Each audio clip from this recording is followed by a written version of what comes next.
په 9 اکتوبر په اسرائیل د حماس د بریدونو او بیا په غزا کې د اسرائیل د عملیاتو سره سم د اسرائیل او لبنان ترمنځ هم ډزې سیوا شوې دي. اسرائیل ویلي دي چې د چهارشنبې په ورځ حزب الله په شمالي اسرائیل کې د ډرونز او میزایلو په بریدونو کې 14 پوځیان ژوبل کړي دي.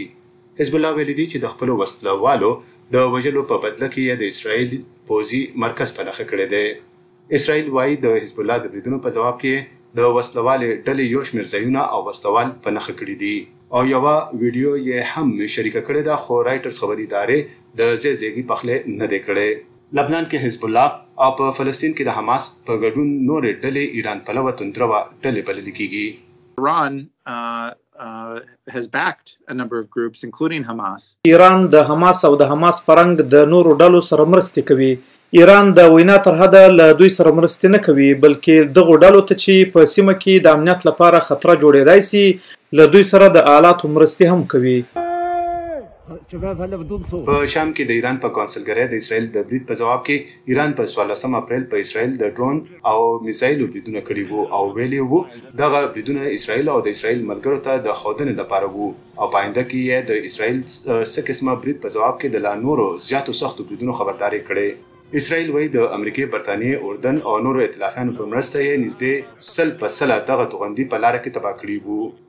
اسرائیل وایي چې دوی به د خپل دفاع لپاره هر لازمي ګام پورته کوي. امریکا، د یورپ او یو شمېر ملکونو مشرانو د اسرائیل غوښتي په ایران د بریدونو نه ډډه وکړي، ځکه ویره ده دا جنګ نور هم پراخه شي. We have to ask Israel for a restrained answer. مونږ د ایران بریدونو ته د جواب ویلو په اړه د اسرائیل نه به د زغم غوښتنه کوو. مونږ دا نشو زیاتولی. زه مبالغه نه کول غواړم، خو مونږ په منځني ختیځ کې د یو سیمه ییز جنګ په څنډه ولاړ یو. ځینې څېړونکي وایي نه ګڼي د اسرائیل په ایران بریدونو سره به په غزا کې د اسرائیل جنګ په سیمه ییزه جنګ کې بدل شي، بله دا چې ایران د غزا د شخړې سره تړلی دی. په عیني حال په غزا کې د اسرائیل عملیات دوام لري. د غزا د صحت د وزارت تر مخه د اسرائیل په عملیاتو کې د 34,000 نه زیات فلسطینیان وژل شوي دي، چې زیاته شمېره پکې د ښځو او ماشومانو ده. ملګري ملتونو او یو شمېر ادارو ویلي د غزا ولس د لوږې سره مخ دی، خو امریکا او اسرائیل وایي غزا ته بشري مرستې سیوا کړې شوي دي. زه څه وایم، قسم چې موږ ډېر ستړي شوي یو. څه چې روان دي دا شرم دی. دا څوک چې وژل شوي دي د دوی قصور څه و؟ دوی باید موږ سره د شفقت او رحم سلوک وکړي.